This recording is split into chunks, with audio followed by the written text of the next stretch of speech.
Ok, donc on est parti. Ici, j'ai l'exercice. Donc je vous invite toujours de toute façon à prendre le temps de lire l'exercice, de bien lire toutes les lignes, hein, pour pas louper des mots avant de commencer. Donc ici, bon, là, j'avais demandé de supprimer toutes les machines et tout pour faire de la place et repartir sur un point clean. Bon, moi j'ai déjà installé du coup les deux machines de base sans configuration particulière pour gagner un petit peu de temps dans la correction. J'avais fait un snapshot pour revenir à la base. Parce que de toute façon, je pense que maintenant, pour installer les machines en elles-mêmes, la base, je pense qu'il n'y a pas de question particulière.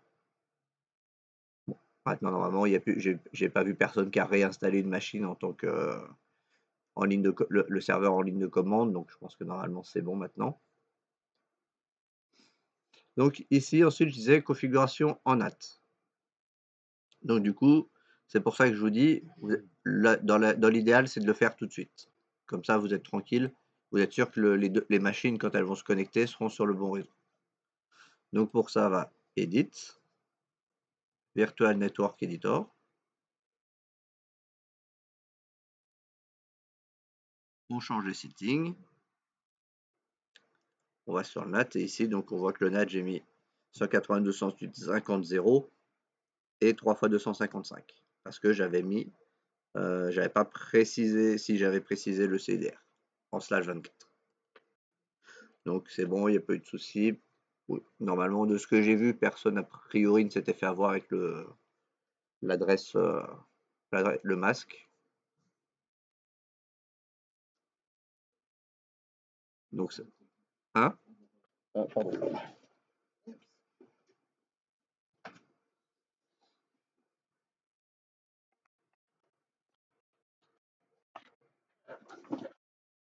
Donc là, bon, de toute façon là c'est l'éditeur de réseau. Je pense que maintenant, ça pareil, ça va venir pour penser à l'utiliser. Donc ce qu'il faut bien penser à vérifier, par contre, c'est le VMnet. Parce que là, par exemple, ici, normalement, le VMnet du NAT, c'est le VMnet 8. Ici, je l'ai changé. Donc dans ce cas-là, il faut bien penser sur vos machines à les mettre pardon, sur le VMnet 1. Ça, c'est le petit point qui peut encore poser des soucis, de bien penser à passer en custom pour mettre le NAT sur le bon, enfin le bon NAT sur la machine. Donc par exemple ici, je fais dans Windows base. Je vais dans les settings. Et ici, du coup, au lieu d'être sur le NAT directement, qui va me chercher le VMnet 8, je passe bien sur Custom pour aller choisir le réseau qui correspond au NAT.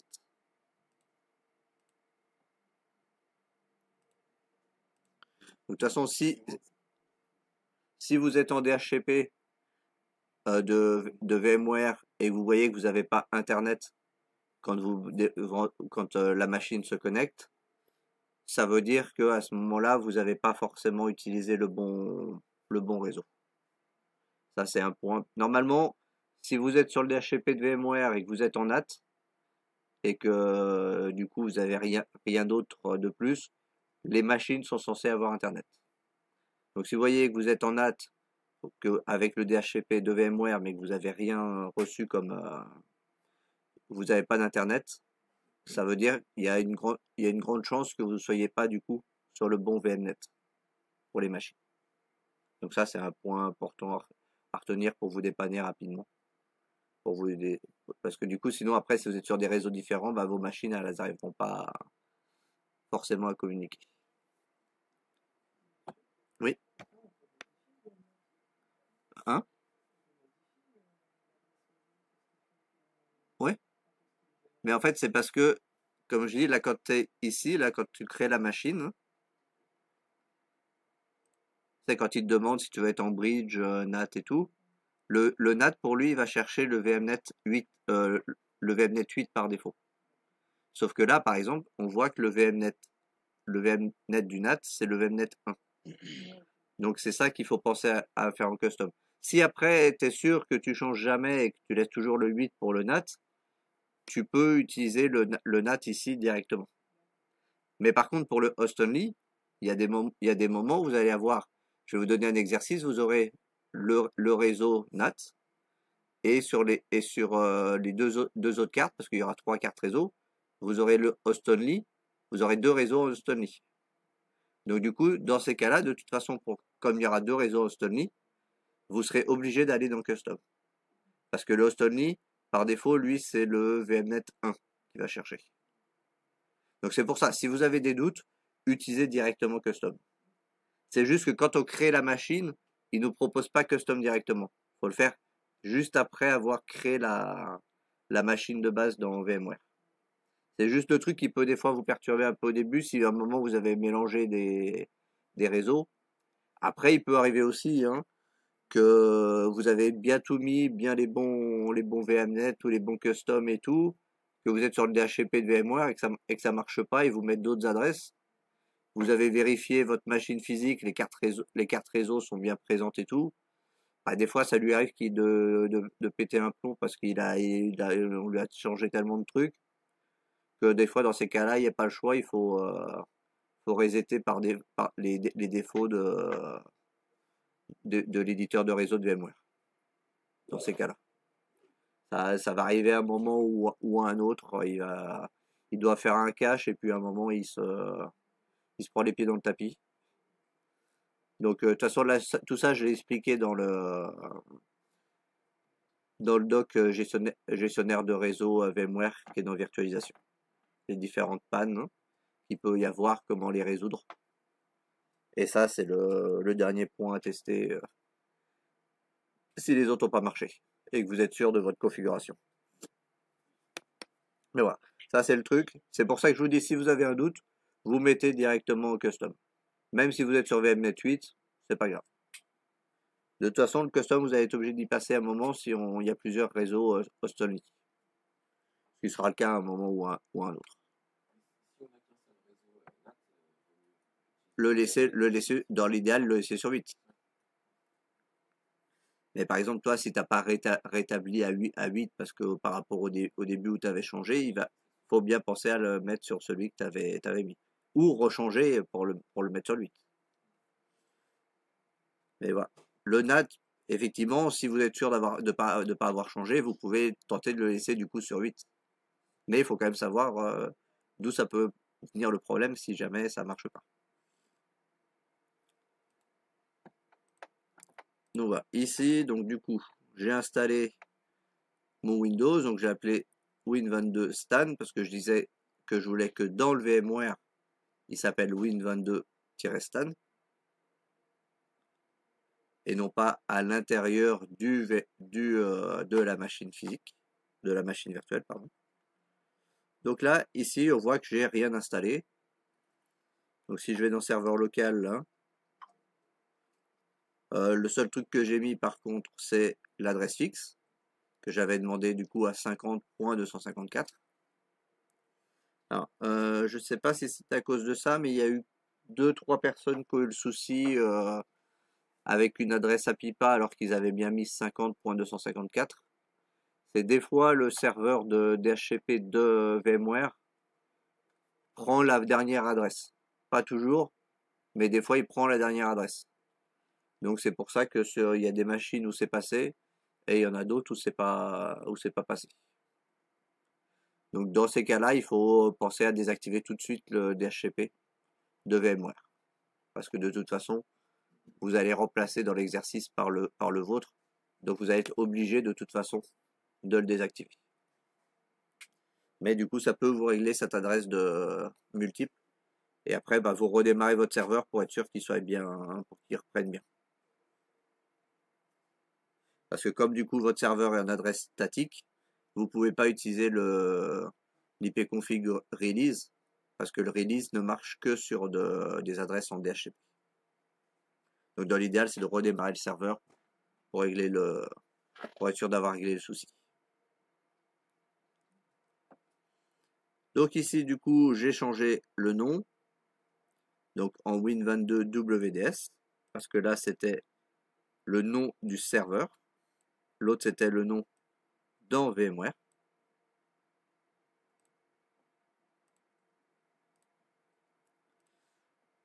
Et c'est tout ce que j'ai fait. Si, j'ai mis les tools pour avoir un meilleur confort, éviter que la souris rame et avoir du coup une interface qui est plus sympa. Donc ensuite, bah maintenant, je vais installer mes rôles. Donc ici, si on prend l'énoncé, je demande du coup l'AD, puisque je veux que ça soit un domaine. On aura besoin du coup du rôle DNS.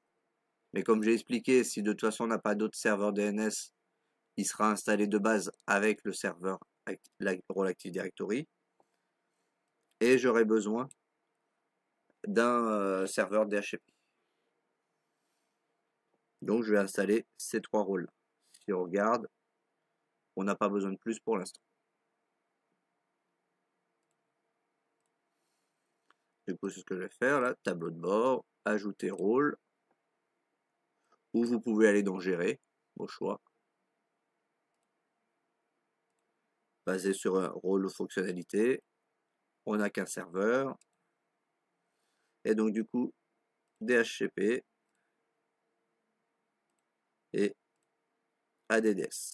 Et comme ça, on verra que le serveur DNS va bien être installé automatiquement. On va juste mettre ça pour l'instant.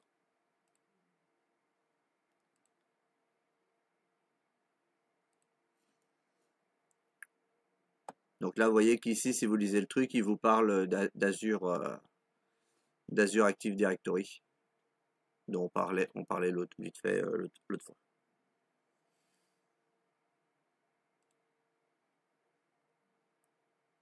Et là, donc on fait installer.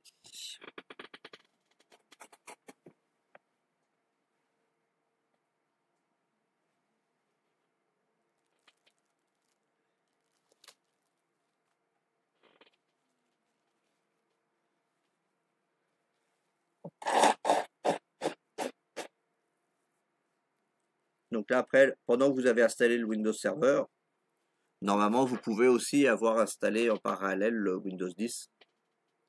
Le début peut ramer un petit peu, mais après, comme le serveur va plus vite,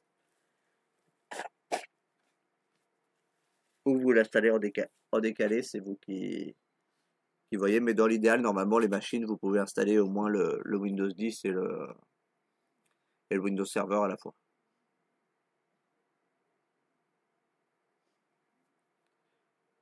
Donc là, du coup, on va le laisser terminer. Comme là, c'est rapide, bah, du coup, pendant ce temps-là, éventuellement, j'en profite pour regarder le document pour essayer de voir les étapes qui vont être intéressantes à faire en premier ou à faire pendant que je vais être occupé.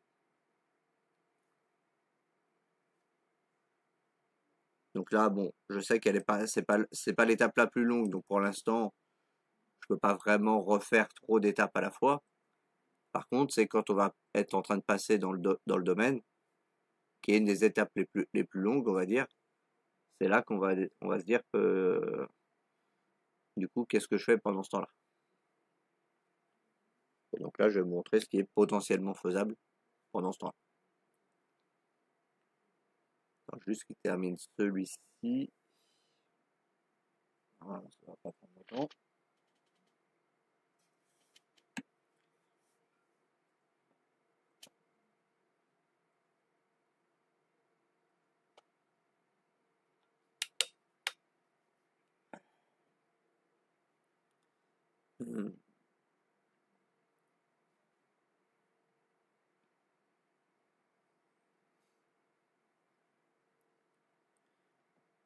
Et après, si vous voulez tenter de passer un peu en ligne de commande, ici vous avez exporté les paramètres de configuration.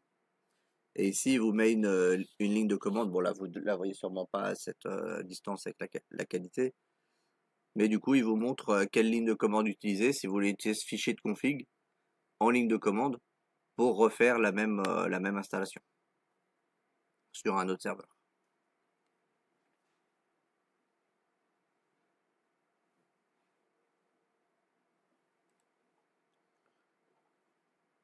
Je vais l'enregistrer quand même, comme ça on va regarder pendant ce temps-là. Voir qu'est-ce qu'il nous dit dedans.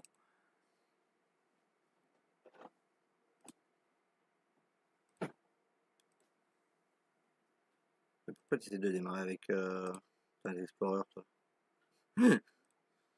T'as Edge.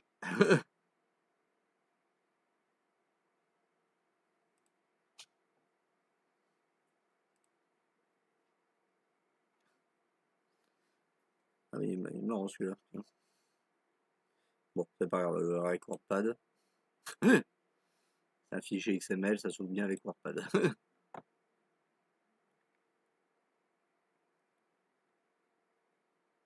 Non, il est pas super lisible. C'est pas juste des lignes de commande, c'est un peu plus complexe, donc non, il est pas très.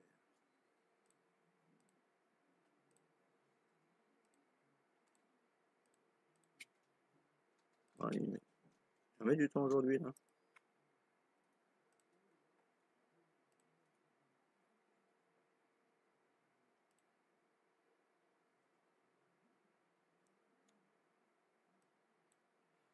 Bon, il travaille, mais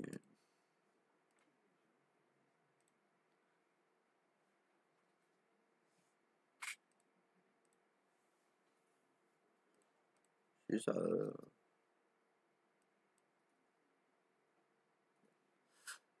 Ça avance. Du coup, bon, bah, pendant ce temps-là, on va regarder un petit peu. Donc bon, le DHCP, on va pas pouvoir le faire pendant qu'il sera en train de passer dans le domaine. Parce que quand il est en train de passer dans le domaine, bah, du coup, la machine est complètement est indisponible. Le DNS, c'est pareil, on pourra pas le faire pendant ce temps-là. Il y a quelqu'un qui m'a rajouté une petite modif. Bon, c'est perdu. Euh, Enrôler la machine, bah pareil. Tant que vous n'êtes pas dans le domaine, vous ne pourrez pas le faire. Donc, ce qui va pouvoir être fait, pendant que vous serez en train de passer le contrôleur de domaine, vous n'êtes pas obligé, hein, mais je vous conseille d'essayer de préparer du coup la création des utilisateurs. Soit la hiérarchie ou soit directement par les lignes de commande. Alors voilà, ça y est, il a fini. Du coup, une fois qu'il a fini, bon là il n'y avait pas besoin de redémarrage. On va commencer du coup par le plus long, c'est-à-dire la promotion du serveur. Donc comme ça, on fait tout de suite la tâche la plus longue pour essayer d'optimiser les choses. Et surtout que le DHCP, après, de toute façon, va avoir besoin d'une autorisation pour rejoindre l'AD, donc autant avoir mis le domaine avant.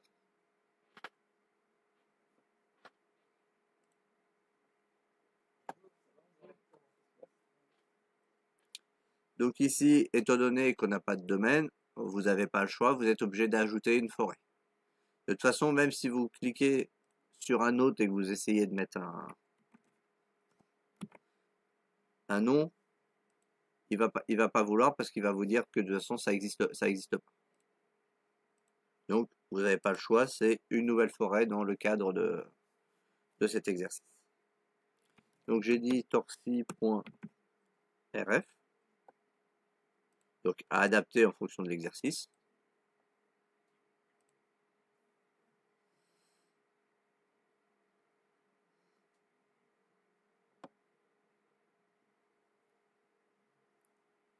Ici, on va pas avoir d'autres serveurs qui vont être inférieurs, donc on laisse au niveau de fonctionnalité par défaut. On lui dit qu'on veut le serveur DNS, parce qu'on n'en a pas d'autre.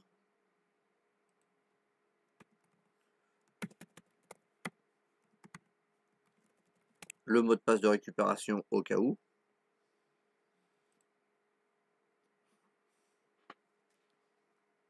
Donc là, pas de délégation parce qu'on n'a pas d'autres serveurs DNS.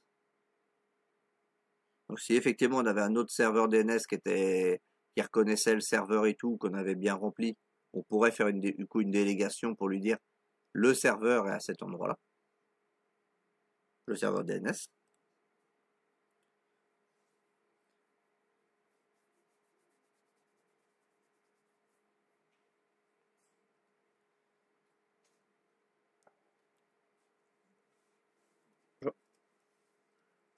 Ici le NetBIOS, on le laisse pareil.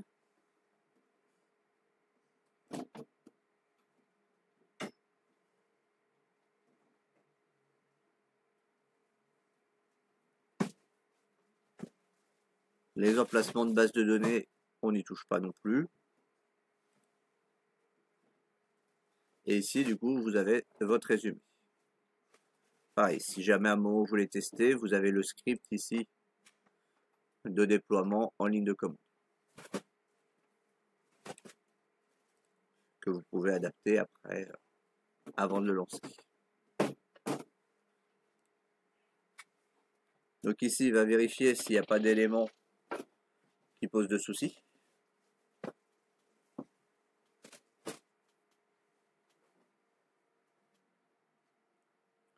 Donc tant que vous n'avez pas de rouge, c'est bon. Même s'il y a du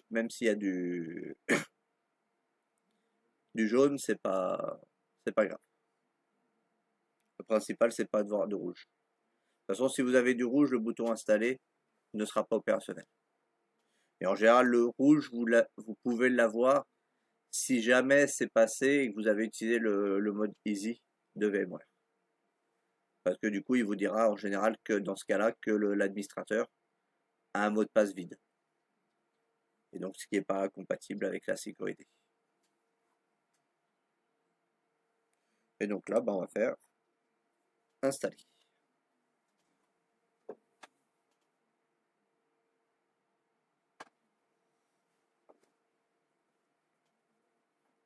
Donc ici, vous avez une petite avancée d'où il en est. Donc là, on voit par exemple, il est en train de de faire l'installation du service DNS. Et après, il va copier toute une structure derrière et vous allez voir le nombre qui va se modifier au fur et à mesure. Donc comme ça vous permet de savoir si les choses fonctionnent correctement ou si ça a l'air d'être planté. Déjà, de toute façon, tant que vous avez la barre ici, ça veut dire qu'il est en train de travailler. Donc là, on va juste attendre qu'il nous propose qu'il nous dise d'être déconnecté. Et après, on va pouvoir éventuellement commencer, si vous le souhaitez et qu'il n'y a pas d'autres trucs que vous pouvez préparer, sur la création des utilisateurs.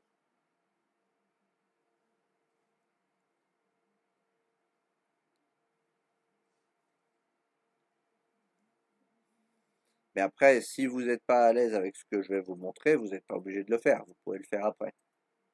C'est juste que là, du coup, vous allez vous retrouver bloqué pendant une dizaine de minutes, puisque après, sinon, dans ce cas-là, c'est à ce moment-là que vous pouvez installer le Windows 10, si vous ne l'avez pas installé avant. Ou finir des réglages qui sont peut-être sur le Windows 10 selon l'énoncé. Mais là, du coup, je n'ai pas demandé d'éléments particuliers sur le Windows 10, donc il n'y a pas, à part éventuellement le renommer, il n'y a pas grand chose à faire sur le Windows 10. Là, j'ai juste demandé j'avais juste demandé de le renommer dans les exercices. Donc bon.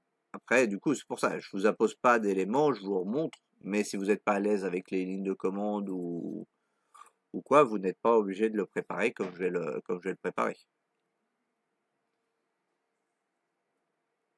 Mais je vous montre une façon si vous voulez optimiser votre temps pendant le moment où vous êtes bloqué avec le serveur. Donc là, bon, il va se terminer. Ok, bon, on va le laisser. Bon, on va commencer, hein, on va pas mettre le bloc-notes en gros. En gros, comme ça, on va laisser un œil sur le serveur. Donc ici, à partir de la machine physique, je vais lancer un bloc-notes, tout bête.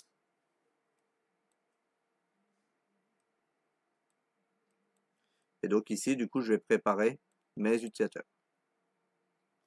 Donc du coup, net user.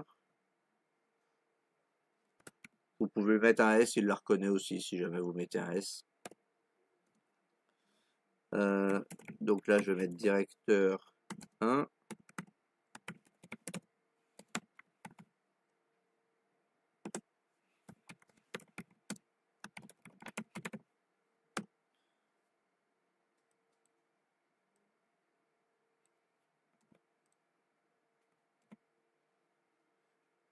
directeur 2.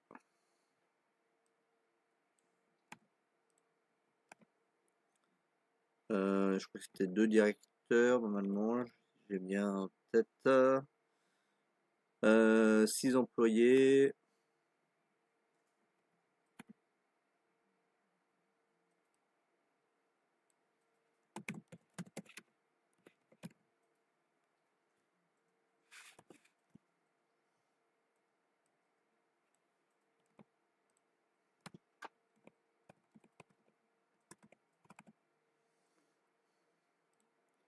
Ah, vous voyez qu'il est en train de remodifier des choses maintenant qu'il a fini le DNS.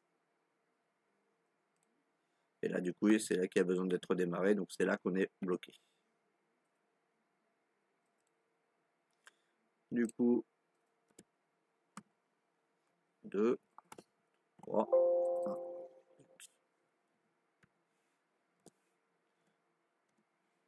3, 4, 5, 6.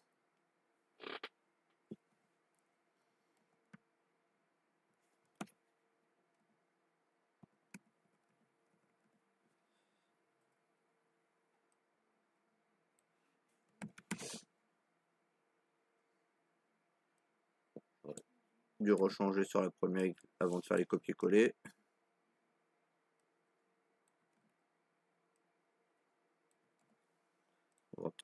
1, 2, 3. Ah, c'est décalé. 3 et 4.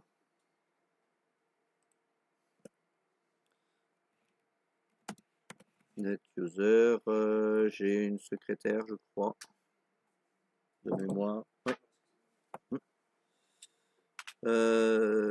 Donc, ah non, j'ai pas de secrétaire, j'ai un informaticien.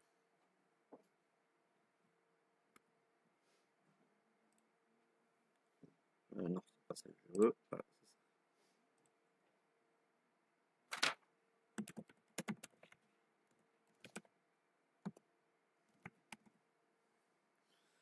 informaticien. Ok, donc là, comme ça, avec ces lignes-là, hein, si, ça serait mieux qu'il y ait un mot de passe. Surtout qu'il va être administrateur. Donc voilà, comme ça, j'ai mes différents, euh, mes différentes personnes. Maintenant, on voit que pour l'instant, il n'a pas encore fini. Alors déjà, je vais enregistrer le fichier. CMD SRV 22, par exemple. Donc là, je ne l'ai pas mis en tant que fichier badge, j'ai juste mis en tant que ligne de commande parce qu'en fait, on peut prendre ces lignes de commande là et les coller directement. Il n'y a pas de, c'est pas un script où il a besoin de faire des calculs et des opérations, des boucles. Donc s'il n'est pas en fichier bat, on peut juste relancer les commandes, c'est pas grave. Mais vous pouvez après l'enregistrer quand même en fichier bat. Donc là, du coup, comme il n'a pas fini, je peux préciser éventuellement que je vais commencer à faire mes répertoires. Ah, bon, bah voilà, il a fini. Donc les répertoires, du coup, on les fera après.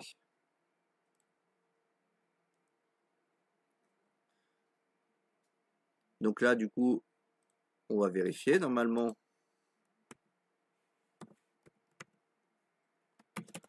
on sait qu'il l'a bien fait parce que maintenant, avant administrateur, vous avez Torsi qui apparaît.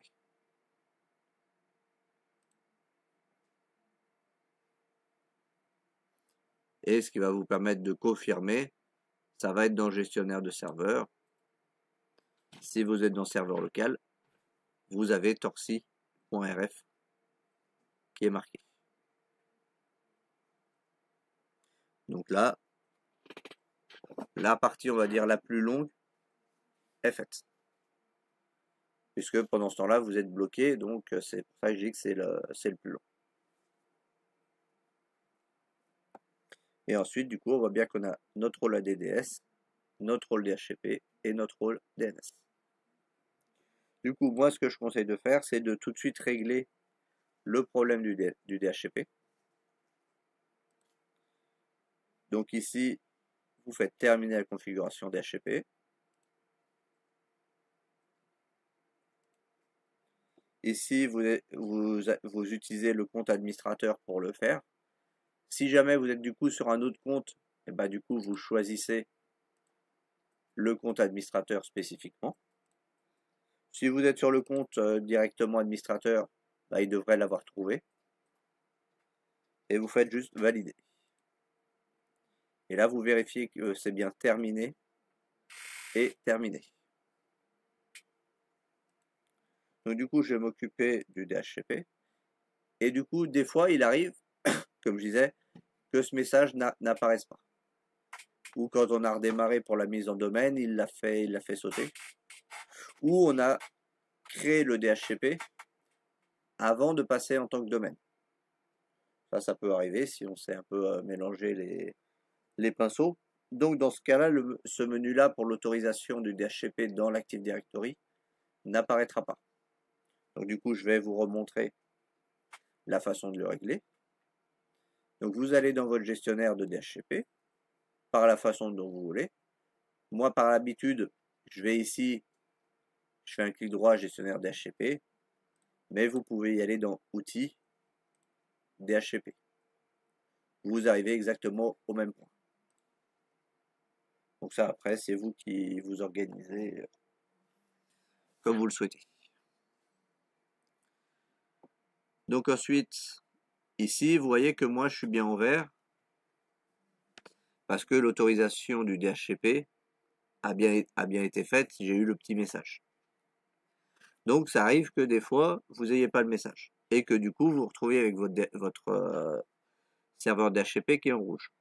Donc du coup, tant que c'est en rouge, c'est pas fonctionnel. Même si vous l'avez réglé, c'est pas fonctionnel. Donc dans ce cas-là, vous allez ici sur la racine du serveur. Et ici, moi, là où j'ai auto interdire, la deuxième ligne, vous, dans ce cas-là, vous aurez autorisé. Donc vous cliquez sur autoriser, vous actualisez la page et votre serveur devrait bien être passé en rouge. On va ici, je crois que je vais pouvoir le faire. Là, je l'interdis.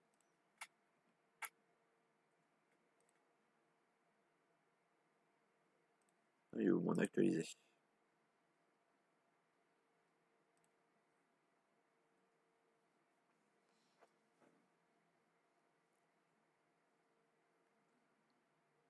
Normalement, il devrait repasser en rouge maintenant. Voilà. Il y a une question? Non, sinon, il ne faut pas hésiter à poser la question. Hein, s'il y a quelque chose où tu as eu des doutes sur les trucs, faut pas hésiter. Ok. Donc là, vous voyez, du coup, je suis bien repassé en rouge parce que j'ai retiré l'autorisation que j'avais. Et donc maintenant, j'ai bien autorisé à la place. Bon, par contre, je sais pas pourquoi j'ai pas de bouton actualisé aujourd'hui.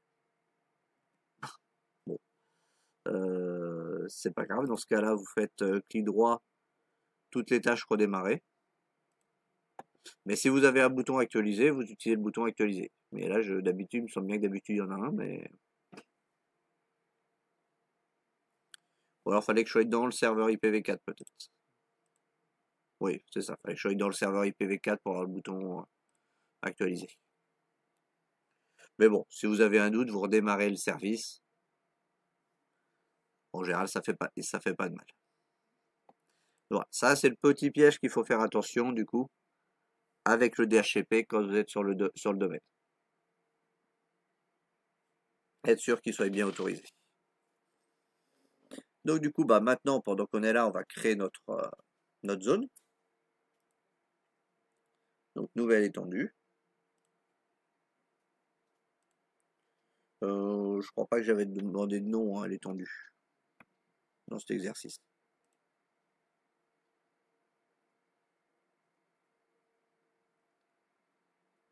Euh, non, je vais pas demander de nom. J'avais juste précisé du coup qu'il y avait une imprimante qui se trouve sur le réseau à l'adresse 50.250. Après, c'était à vous de voir si vous trouviez cette information pertinente ou pas. Ça dépendait le cas. Étant donné que je vous avais pas donné de plage en particulier, je vous donnais juste cette information. Après, c'était à vous de voir. Donc là, on va l'appeler tout simplement DHCP, hein, on va pas compliquer les choses. Le nom, bah, c'est parce que là, on a vu comme comment il s'appelle? Sous Packet Tracer, qu'un seul serveur pouvait servir à distribuer le DHCP pour plusieurs réseaux. Donc dans ces cas-là, il faut savoir pour quel réseau ou par VLAN ou ça va distribuer. Donc c'est pour s'y retrouver quoi. Si tu as un serveur vraiment et que tu as 25 DHCP qui sont configurés, si tu mets DHCP 1, 2, 3, 4, 5, 6, 7, 8 jusqu'à 25, bon à la fin c'est un peu plus compliqué, ça peut compliquer un peu des fois la gestion. Et c'est pour ça qu'après il y a les commentaires aussi pour compléter. Mais ici dans les exercices, des fois je vous demanderai un nom particulier. Ça peut arriver. Bah, il y a un exercice quand on aura un petit peu tout vu, on verra peut-être en fin de semaine où il y aura justement un nom pour le DHCP. Donc l'adresse du début, donc 192.108.50, ça change pas parce que du coup on est en /24, donc les trois premiers chiffres ne pourront pas changer.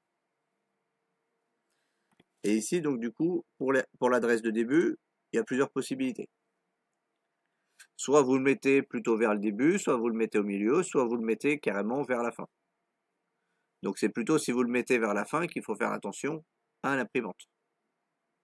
Donc si par exemple, là je vais dire que je vais le terminer à 253, mon DHCP, donc je suis à la fin. Donc j'ai demandé 20, donc 20 adresses, donc 253, 233. Et là vous devriez me dire quelque chose. Si je dis 20 adresses, mais que je mets 233 pour le début. Qu'est-ce que, hein?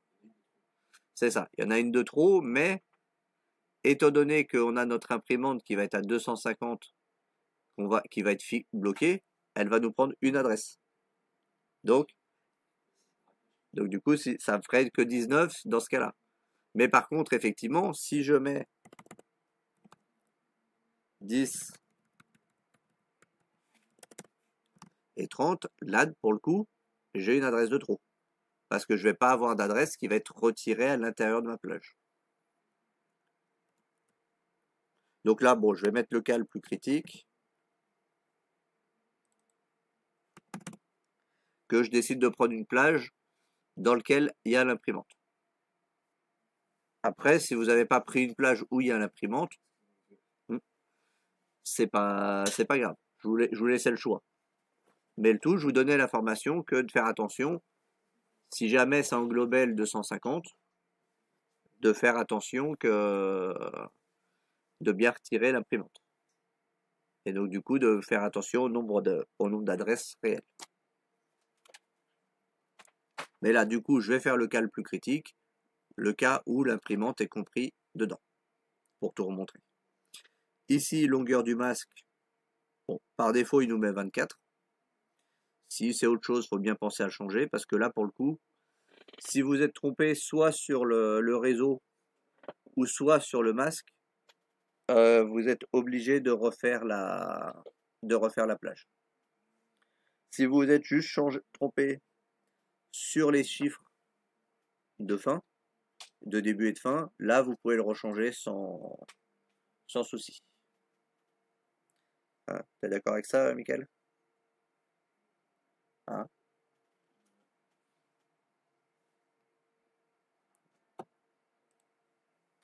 Donc ici, Ça, vous en aviez besoin uniquement si vous aviez mis l'imprimante à l'intérieur de la zone DHCP, ce qui est le cas ici, pour faire comme ça la démonstration jusqu'au plus loin.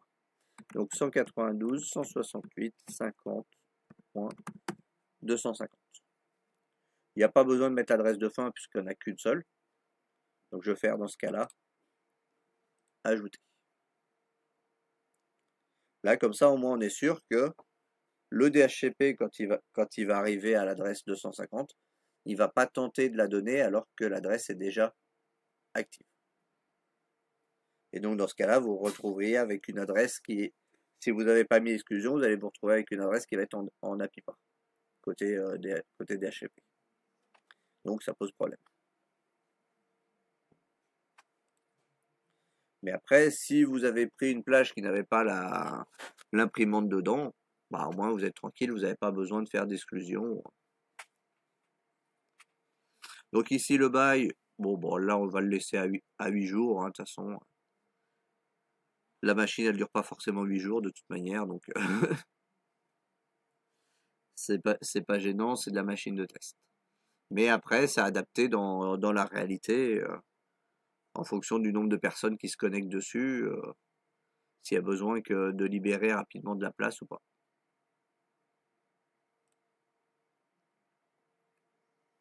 Donc maintenant, on passe aux options DHCP.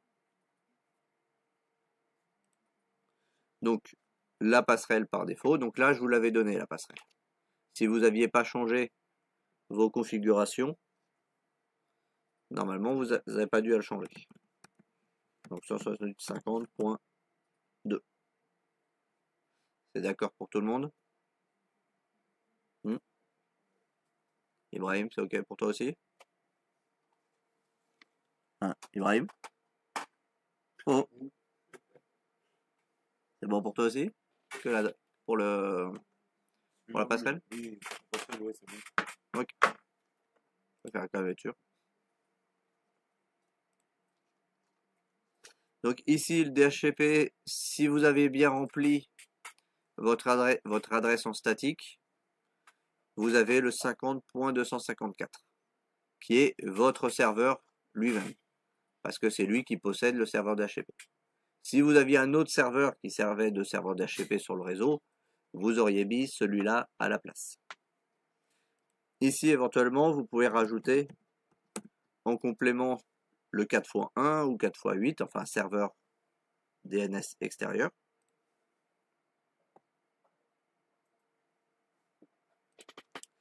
Et en complément, vous pouvez aussi rajouter la passerelle. Mais il faut bien veiller par contre que celui qui correspond à votre serveur DNS soit bien le premier de la liste. Par contre. Parce que c'est là qu'il va vérifier et ça va servir et pour les DNS personnalisés qu'on va faire. Et ça va servir également pour enrôler la machine puisque c'est ce serveur-là qui va vérifier. Donc s'il n'est pas en premier, ça peut poser des problèmes pour enrôler la machine. Le serveur Wins, on n'y touche pas. Si jamais il vous a mis quelque chose, vous le laissez. Mais il ne le met pas toujours. Là, par exemple, il ne me l'a pas mis. Alors que des fois, il le met. Oui, donc c'est pour ça, je vous dis, mais si jamais vous l'a mis, vous le laissez. Si vous a rien mis, vous laissez vide. Donc du coup, maintenant, on active l'étendue. Et donc là, normalement, maintenant, on est bon. Si on veut enlever le petit symbole bleu, on fait actualiser. Comme ça, on est sûr qu'il a bien pris en compte toutes les modifications. Pour revoir la configuration, donc il y a plusieurs possibilités. Vous pouvez faire un clic droit sur l'étendue, propriété. Donc là, vous retrouvez le nom, l'adresse de début, le masque de sous-réseau, le bail. On voit pas le DNS par contre. Donc ça, c'est pour la base. Mais ça, on peut le retrouver aussi dans le pool d'adresse. Dans le pool d'adresse, vous retrouvez votre plage de début et de fin. Par contre, vous ne pouvez pas le modifier à partir d'ici. Vous pouvez le modifier qu'à partir des propriétés. Ensuite, baud d'adresse, ça, c'est pour voir toutes les adresses qui ont déjà été données, à quelle machine ça a été attribué. Vous retrouvez donc du coup l'adresse MAC et tout de la machine en question. Réservation, donc du coup là, on l'a pas mis, mais ce qui permet, c'est une autre façon pour bloquer l'imprimante, par exemple. J'aurais aussi très bien pu mettre au lieu de l'exclusion, laisser le 250, mais dire que l'imprimante, avec son adresse MAC, aura toujours cette adresse-là dans le DHCP. Donc c'est les deux possibles. Donc ça, en entreprise, des fois ils utilisent comme ça, des fois ils font en statique, c'est variable. Et comme je vous disais, à Conforama, ils avaient tout laissé en dynamique les imprimantes. Donc c'est pas forcément le plus logique, mais bon, bah, ils n'avaient pas envie de rechanger les trucs ou quoi, donc bon bah c'est resté comme ça. Ouais, mais souvent quand il y a la personne partait en congé, en général ça marchait plus forcément très bien si elle avait éteint l'imprimante. Après, si l'imprimante reste allumée, c'est pas le problème. Parce que du coup, il y a toujours elle est connectée au réseau, donc elle a toujours la liaison avec le DHCP et tout. Hein? Non, non, tant qu'elle reste allumée et elle perd pas le. Il y a des requêtes qui peuvent passer pour vérifier si elle est là. Donc ça va pas planter. Par contre, c'est si elle est arrêtée qui va avoir un problème. Parce que l'imprimante, en fait, elle fait des contrôles quand même sur le réseau régulièrement et tout. Donc du coup, ça va faire des contacts avec le serveur. Donc le serveur va voir qu'elle est toujours en ligne. Donc du coup, va plus ou moins renouveler le bail. Donc le problème, c'est plutôt vraiment quand l'imprimante est arrêtée, éteinte, quoi. Ce qui peut arriver quand l'imprimante était dans un bureau individuel, la personne part.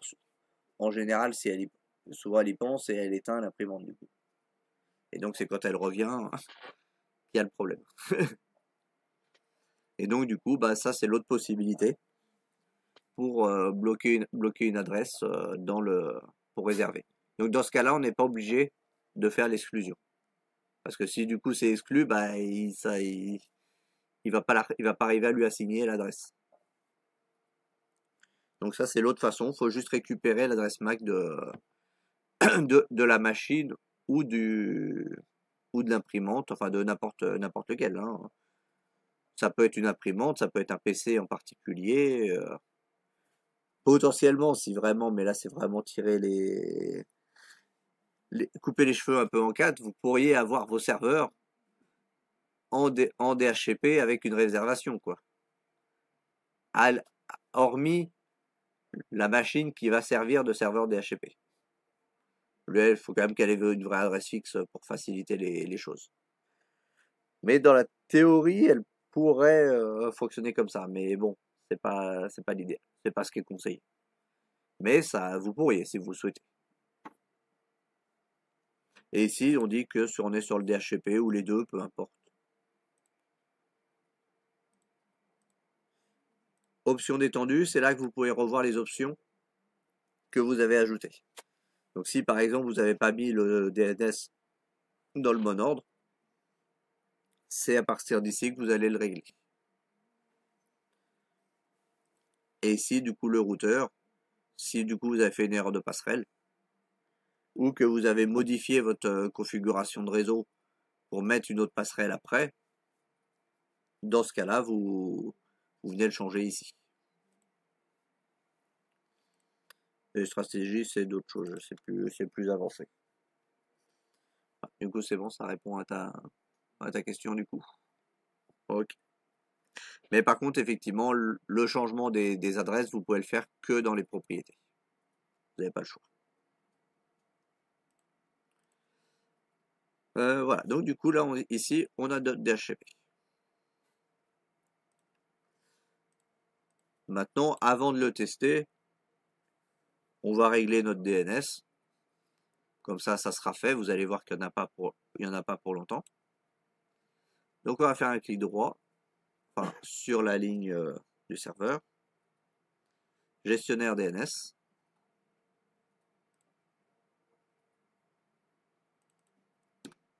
Et ici, contrairement à l'autre fois où on n'était pas dans le domaine, où vous aviez dû créer la zone, ici, vous voyez qu'il y a directement la zone qui est créée. Il vous en met même deux, mais en réalité, c'est les mêmes choses qui sont à l'intérieur. Donc là, on va sur torsi.rf. Normalement, mais effectivement, je ne sais pas pourquoi ça n'a pas été le cas chez tout le monde, vous êtes censé trouver un hôte qui correspond au nom de votre serveur. Donc si vous ne l'avez pas, c'est conseillé de le rajouter parce que normalement, c'est comme ça qu'il identifie pour enrôler la machine. Donc créez un hôte qui s'appelle Win22WDS ou le nom de votre serveur, hein, si dans un autre exercice c'est un autre nom de serveur. Et vous lui mettez son adresse.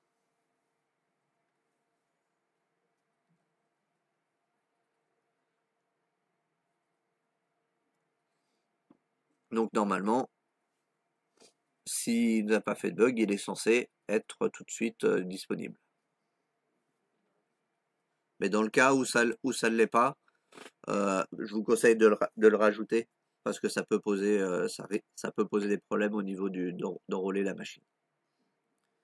C'est pas garanti, mais autant se prémunir de problèmes et de le rajouter, c'est pas très long hein, de rajouter un autre. Et là justement, je vous demandais de rajouter deux autres. Donc on fait un clic droit, nouvel hôte. Donc ici je disais GLPI. Et donc je vous donnais l'adresse 192.1.218. Là ici on crée pas de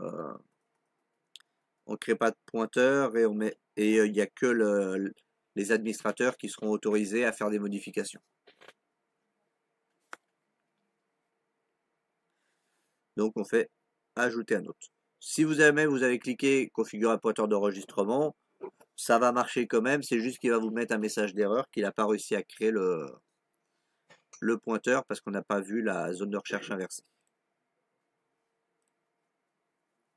Et ici, je demandais ensuite firewall et l'adresse est la même.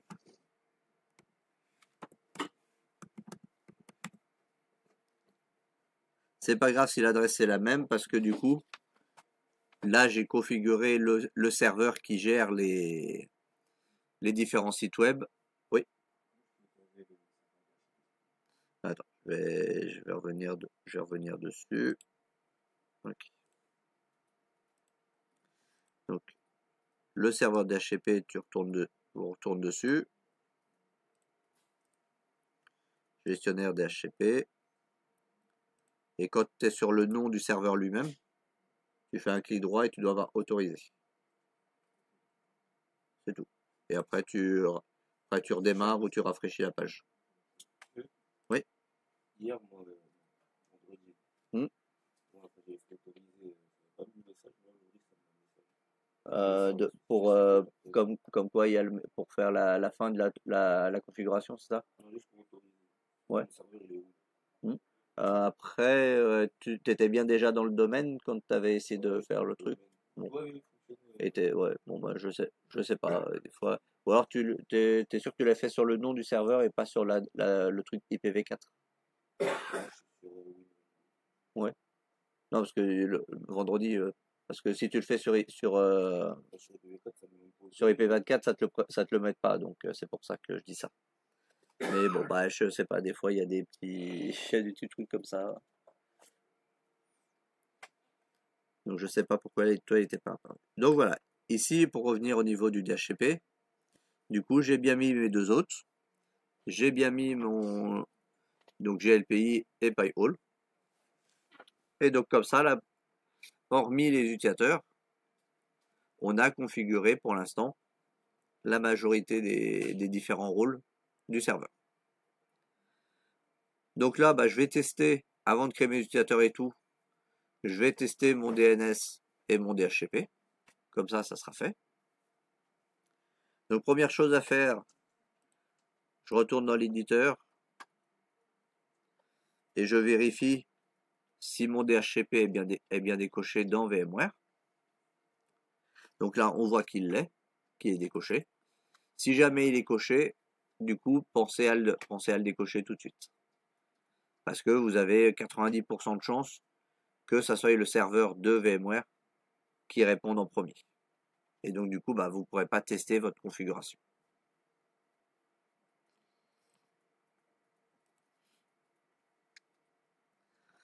Du coup, bon, il est désactivé. Je relance ma machine parce que, comme elle s'est mise en veille, faut que je la relance.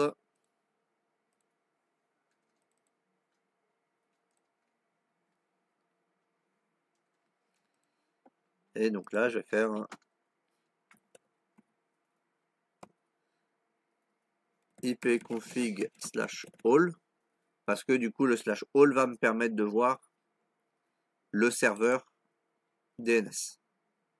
Alors que si on fait juste le ipconfig all, on voit la passerelle, mais on voit pas le reste des informations. Donc du coup, on peut voir que le serveur DHCP qui a donné, c'est le 50.254. Donc ce qui correspond bien à votre serveur. Ça tombe bien, c'est ce qu'on voulait. Si vous voyez que du coup c'est le 50.2, ça veut dire que du coup c'est VMware qui a répondu. Puisque c'est la passerelle qui a répondu. Et on voit que les serveurs DNS sont bien à 192, 128, 50.254, 4 fois 1 et 4 fois le 50.2 pour la passerelle pour terminer. Donc il a bien pris nos éléments et il lui a donné la 233 en premier puisque c'est la première adresse de la plage. Il n'y avait pas de raison qu'il en donne une autre du coup. Donc là, normalement, on est bon. On voit ici que l'icône, on a accès à Internet. Donc du coup, maintenant, on va pouvoir tester. Maintenant qu'on a vu que notre DHCP fonctionne, on va pouvoir tester notre DNS. Donc là, on va sur Edge.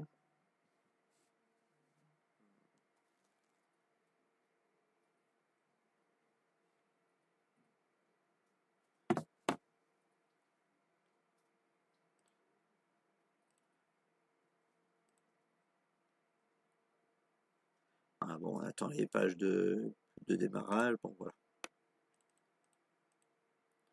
Donc là, normalement, comme je vous l'ai dit, en général,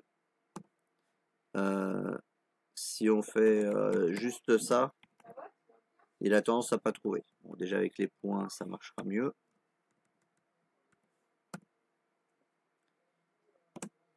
En général, lui, il va faire une recherche directement. Hein. Donc dans ce cas-là, il faut forcer avec le HTTP de points.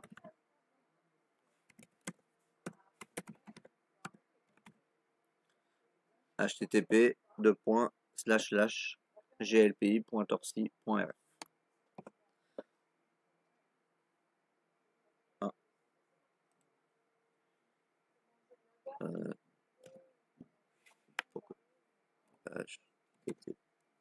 Je fais une faute de frappe. De points. glpi.torsi.rf. Ah, oui, pas. Non, on avait bien mis. Attends, oui, normalement, je ne l'ai pas forcé. Alors, je vais essayer l'autre pour voir. Hein? Ouais. Pourquoi? Alors, est-ce que... Donc, du coup, là, je vais reprendre la ligne de commande et on va utiliser une commande que je vous ai mis qui s'appelle NSLookup. NSLookup permet de faire des vérifications au niveau de serveur DNS. Donc là, je fais par exemple NSLookup glpi.torsi.rf.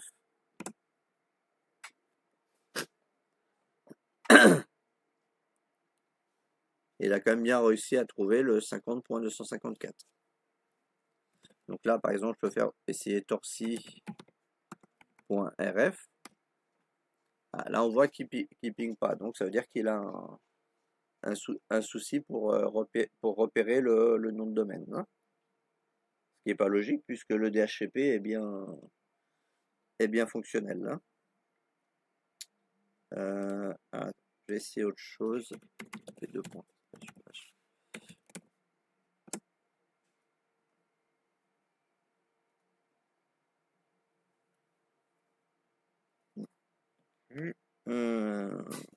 Pourquoi il ne faudrait pas le voir?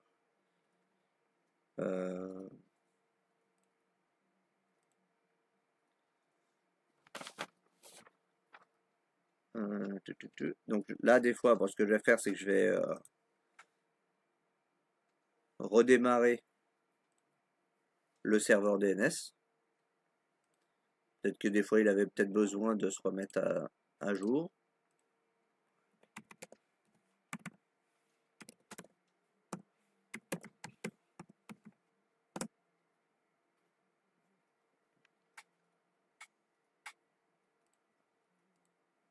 Alors, moi, que ce soit ici qu'il y ait un problème, toujours avec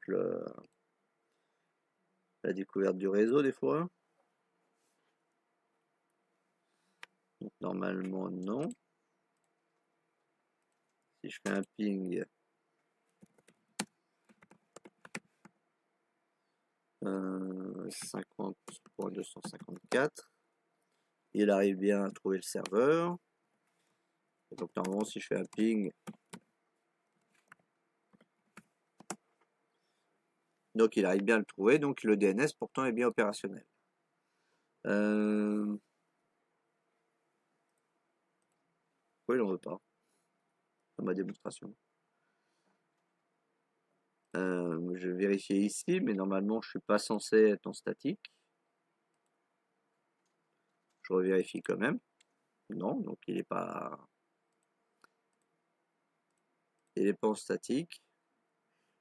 Un seul truc, c'est que là j'ai pas de mot de passe sur cet utilisateur là, donc peut-être que comme j'ai pas de mot de passe, il peut éventuellement refuser parce qu'il y a des éléments d'accès au réseau qui peuvent être refusés si votre utilisateur n'a pas de mot de passe. Donc c'est pas grave. On va en profiter, on va enrôler la machine. Comme ça, elle sera dans le domaine et on utilisera un utilisateur qui a un mot de passe. Dans ce cas-là. Ah bah voilà. Bon, il y avait un délai. Il y avait un délai parce que maintenant il l'a trouvé.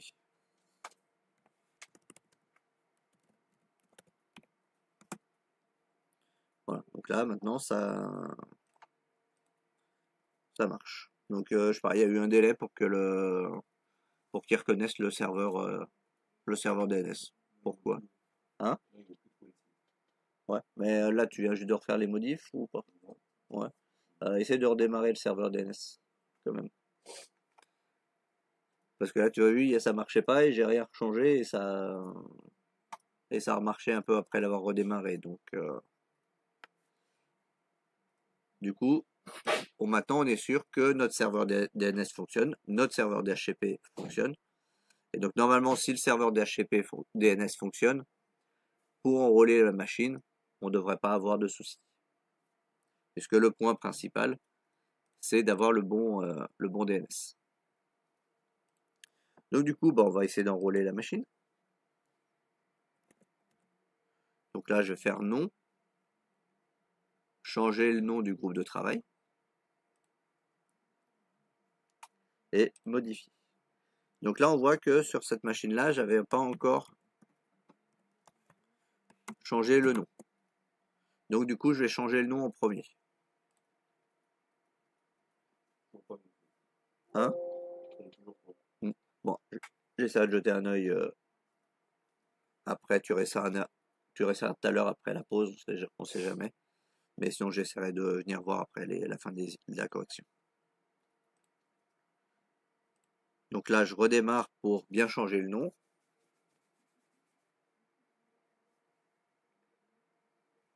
Pour éviter qu'ils ne prennent pas le mauvais nom en même temps qu'on fait le changement de qu'on le met dans le domaine.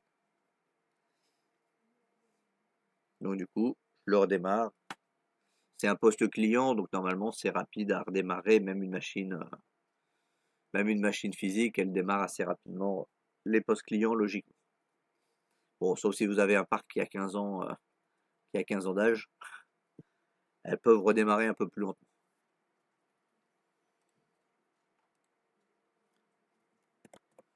Donc je retourne dans le nom du groupe de travail.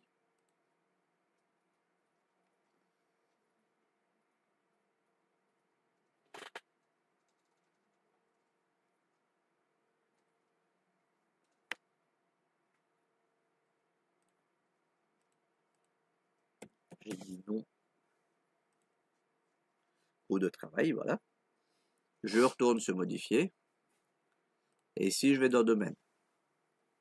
Donc torsi.rf, normalement il est censé répondre en priorité à torsi.rf.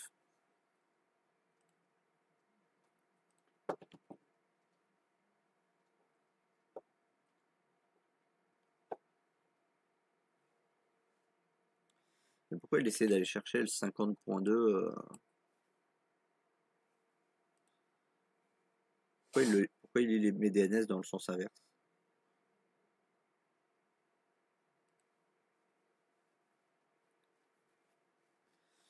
C'est pas logique.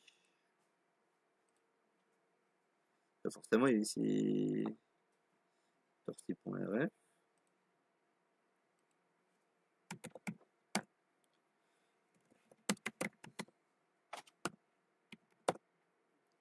Ce qu'il y a, c'est qu'il trouve pas torsi.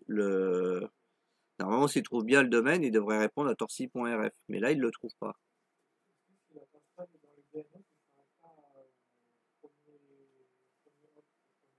Ouais, mais normalement, est-ce qu'il est censé lire le 254 d'abord?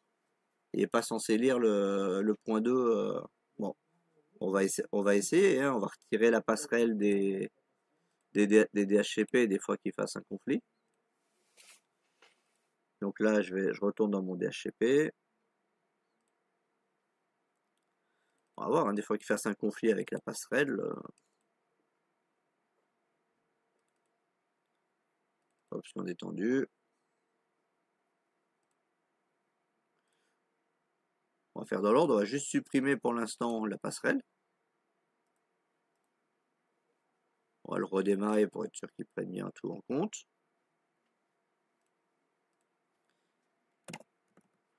ipconfig/release.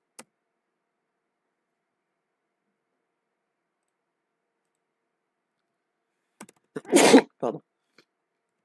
/renew.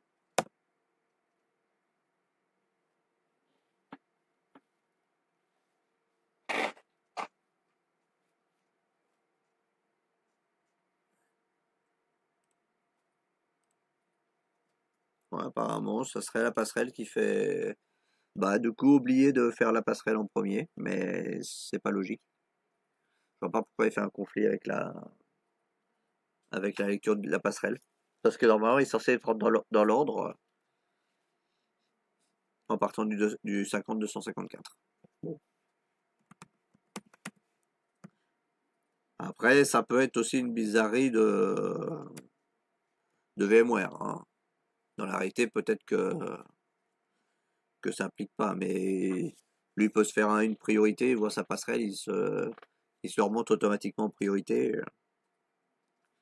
Donc administrateur 1, 2, 3 soleil pour mettre le mot de passe. Et là, du coup, normalement, il est censé vous mettre assez rapidement. Bon, des fois, ça peut être plus ou moins long, hein, il peut laguer un peu. Mais du moment où vous avez ce message-là, c'est bon. Il dit qu'il faut redémarrer, normal. Après, du coup, avec les petits tests qu'on avait fait vendredi, des fois, il y en a qui avaient eu le message bienvenue et qui avaient eu un autre message plus ou moins d'erreur. Mais a priori, ce message d'erreur n'avait pas posé de problème derrière et ça, la machine avait pu rentrer dans le domaine. Donc, je le redémarre. on fait juste le test de connecter l'administrateur et après, on pourra faire la petite pause. Mais on finit juste ce petit morceau-là avant. Comme ça sera fait.